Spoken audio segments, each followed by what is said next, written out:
Dzień dobry Państwu. You know, today we're going to talk about energy. You know, we treat energy, which is a finite product, really as though it was infinite.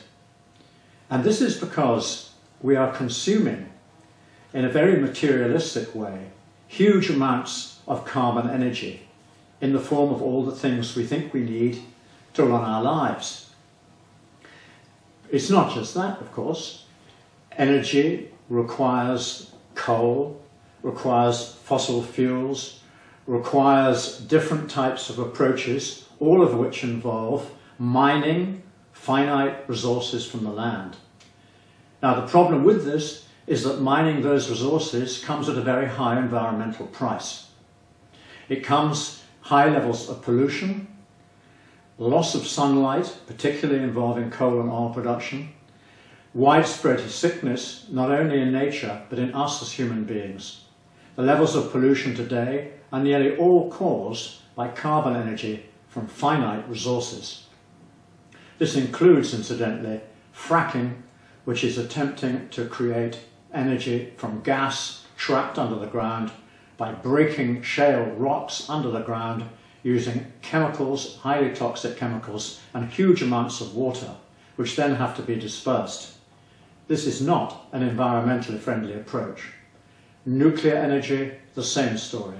The nuclear waste, which results from nuclear energy, is highly toxic and has a life of, in many cases, well over 30,000 years. What kind of legacy is that to pass on to our children? Now, it doesn't have to be this way. We have the possibility today, in the 21st century, of getting all that energy that we require from renewable resources. Renewable resources mean resources that can be renewed through nature. And it does not mean unduly mining or disturbing nature, creating pollution, creating all these huge problems that we've just spoken about, which I should add include transportation, food, goods all over the world in a globalized society, and also includes the fact that the energy that we require in our daily lives very often means that we overfill our tanks with petrol, take too much food out of supermarkets, and eventually throw it out because it's past its sell-by date. So there's a huge amount of wastage involved. We need to cut back that wastage. We need to live a simpler lifestyle, and we can do it all on renewables.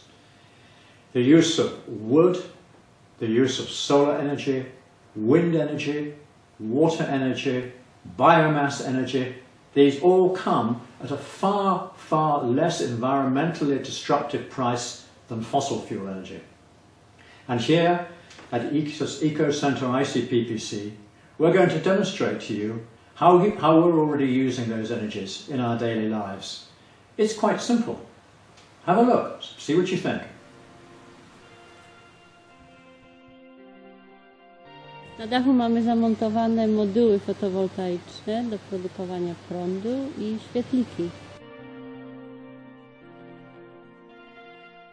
A więc zastosowanie świetlików rurowych, okien dachowych i fotowoltaiki umożliwiło wykorzystanie tych starych dachówek bez konieczności zmiany poszycia.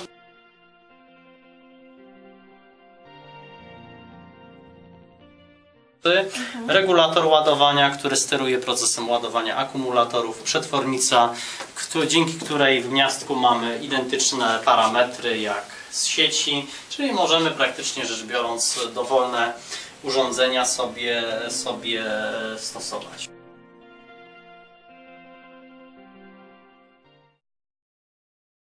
Wykorzystujemy tutaj efekt szklarniowy. Nowoczesne akcenty, przede wszystkim kolektory słoneczne do grzania ciepłej wody użytkowej. W tym przypadku są one zintegrowane z połacią dachu, czyli zastępują dachówki. So there you are. You see now how we can break free of the grid.